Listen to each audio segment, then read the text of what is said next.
আবারও মহেশতলা ঘটনার পুনরাবৃত্তি। মোবাইল চোর সন্দেহে ভিডিও করে গণধোলাই দিল যুবককে। মহেশতলার জিন্সের প্যান্ট রং করা কারখানার পুনরাবৃত্তি ঘটল দক্ষিণ চব্বিশ পরগনা জেলার পাথর প্রতিমা ব্লকের উত্তর আবাদ দক্ষিণ পাড়া এলাকায়। কয়েক মাস আগে মহেশতলা এলাকায় জিন্সের প্যান্ট রং করা কারখানায় এক নাবালককে মোবাইল চোর সন্দেহে গণধোলাই দেওয়া হয়। বিদ্যুতের শক দিয়ে মারধরে ভিডিও ভাইরাল করেছিল কারখানার মালিক এবং অন্যান্যরা। বেশ কয়েকদিন নিখোঁজ থাকার পর সেই নাবালককে উদ্ধার করা সম্ভব হলেও অভিযুক্তরা এখনো জেলেই রয়েছে। আবারও সেই রকমই এক ঘটনার পুনরাবৃত্তি হলো। মোবাইল চোর সন্দেহে এক যুবককে গণধোলাই করার ভিডিও প্রকাশ করলো গণপ্রহারকারী যুবকেরা। ইতিমধ্যে আহত যুবকের পক্ষ থেকে 4 জনের নামে ঢোলাহাট থানায় এফআইআর দায়ের করা হয়েছে। ঘটনাটি ঘটে দক্ষিণ চব্বিশ পরগনা জেলার পাথর প্রতিমা ব্লকে ঢোলাহাট থানার উত্তরাবাদ এলাকার দক্ষিণ পাড়ায় দাড়িকৌতলা নীলের হাট এলাকায় যুবক মাইনুদ্দিন শেখ 25 বছর বয়স। তার উত্তরাবাদ এলাকায় অভিযুক্ত সিরাজ উদ্দিন পাইকের মেটিয়াবুরুজ এলাকার দর্জি কারখানায় কাজ করত সে। আর কাজ করার সুবাদে মাইনুদ্দিন শেখের 10,000 টাকা দীর্ঘদিন ধরে পাওনা ছিল অভিযুক্তদের কাছে। সেই টাকা দেওয়ার নাম করে রাত্রি প্রায় 1:30 নাগাদ জলসা থেকে বাইকে তুলে বাড়িতে নিয়ে এসে অমানবিক অত্যাচার করা হয়। অভিযুক্ত সিরাজ উদ্দিন পাইক ও অন্যান্যরা এই অত্যাচারের সাথে জড়িত রয়েছে। এইভাবে গণপ্রহার করে ভিডিও ভাইরাল করা ভুল হয়েছে বলে স্বীকার করে নেয় অভিযুক্তরা। গণধোলাই কাণ্ডে অভিযুক্তরা এখন পলাতক। অভিযুক্তদের খোঁজে তল্লাশি চালাচ্ছে পুলিশ। ওই দিনের ঘটনা, আমি ওনার কাছে কাজ করতাম। উনি বলতে কে? ওই ওস্তাগর, আমার ওস্তাগর হয়। কি নাম? সিরাজ পাইক। তা ওনার কাছে ঘুরতে ঘুরতে জলসায় ঘুরছিলাম।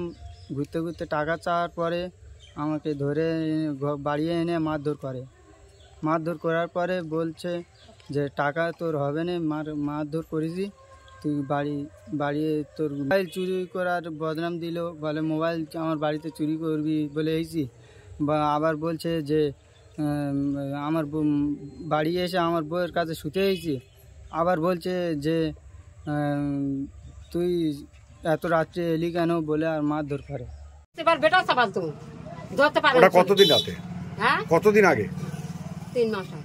তারপর এবার পেরিয়েছে, ফিরে পড়তে ফের আমার ঘরে এসে দাদা এসে হাঁটাহানি করতেছে, করলে আমার বউ ফোন করেছে, ছেলে এসে ধরেই মারধর করে। হ্যাঁ। এই মারাটা কি ঠিক হয়েছে? মারাটা ঠিক হয়নি, তা আমরা তা বলতেছি তো গ্রামে, যে গ্রামের ভাইরা যদি বা আমার সাবাল মেরে থাকে, এবার গার্জেনের খোঁজ পানে তোরা সাবালটা নিয়ে আর কেস করতেছি যে আমরা কিছু পয়সা করি দিতে হয়, দেবো অবশ্যই মিলবে, তোরা তাপাতে কেস করি। ছেলেটা কলকাতায় কাজ করে, ওনার কাছে 10,000 টাকা পেত। উনি মোবাইলের দেখা হয়েছে, হলে উনি বলে ঘরে চল টাকা দিচ্ছি। তারপর যাওয়ার পর মাথা করে অজ্ঞান করে ফেলে দিয়েছে।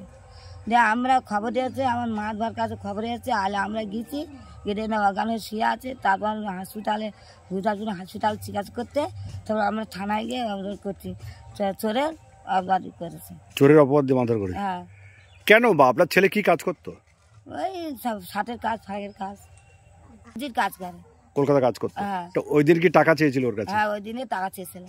আমার ভাগনা আমাদের বাড়ি ছিল, এইরকম ধরে এইরকম মারধর করেছে। তা আমরা কিছু চাই না, আমাদের শাস্তি চাই, ওদের শাস্তি চাই। আমাদের ভাগনা আমরা ভিক্ষে করে খেয়ে আমরা মানুষ করব, কিন্তু ওদের শাস্তি চাই। নদী দিবস হচ্ছিল, সেটা সেখানে ছিল।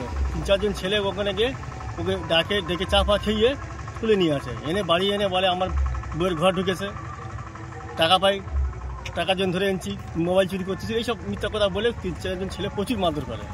3 জন ছেলে নাম করেছে, আবার ভিডিও করেছে, সেলাই কাজ করে, টাকা পায়, টাকার উদ্দেশ্য ঘুরিয়ে বলতে তোর কাছে টাকা পায়, এই বলে উদ্দেশ্য করে মারধর করে।